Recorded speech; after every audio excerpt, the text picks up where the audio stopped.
আর মাত্র কয়েকটা মাস, আর তারপরেই ঈদ। আর ঈদ মানেই কিন্তু জমজমাট নতুন বাংলা সিনেমা। আসন্ন ঈদে কোন সিনেমাগুলো থাকছে, কে হচ্ছে নায়ক নায়িকা, এসব নিয়েই চলছে এখন তুমুল আলোচনা। চলুন জেনে নেই এই ঈদে কোন সিনেমাগুলো আসছে এবং কে কাকে টেক্কা দিচ্ছে।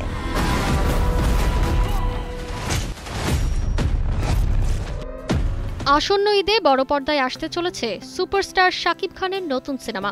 পরিচালক আবু হায়াত মাহমুদের এই সিনেমার নাম প্রাথমিকভাবে ছিল once upon a time in Dhaka, তবে গুঞ্জন শোনা যাচ্ছে এর নতুন নাম হতে যাচ্ছে prince once upon a time in Dhaka.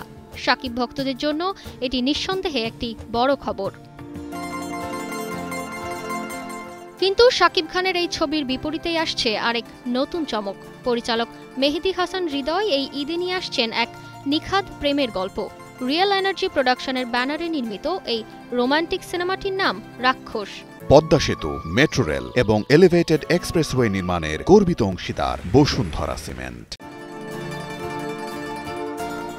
আপনাদের নিশ্চয়ই মনে আছে, বরবাদ সিনেমার সাফল্যের পর পরিচালক হৃদয় শাকিব খানকে নিয়ে নতুন সিনেমা বানানোর কথা বলেছিলেন। কিন্তু পরপর ৩টি গল্প শোনার পরেও শাকিব খান সেগুলো ফিরিয়ে দেন। এরপরেই হৃদয় ঘোষণা দেন তিনি নতুন কাউকে নিয়ে আসছেন।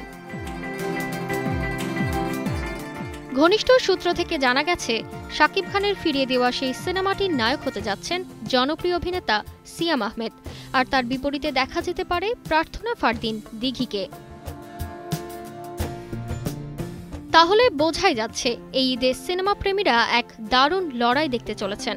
একদিকে সুপারস্টার শাকিব খানের প্রিন্স ওয়ান্স আপন এ টাইম ইন ঢাকা, অন্যদিকে নতুন জুটি সিয়াম দিঘির রাক্ষস। দর্শকরা কাকে বেছে নেবে এই প্রশ্নের উত্তর জানতে আমাদের অপেক্ষা করতে হবে ঈদ পর্যন্ত।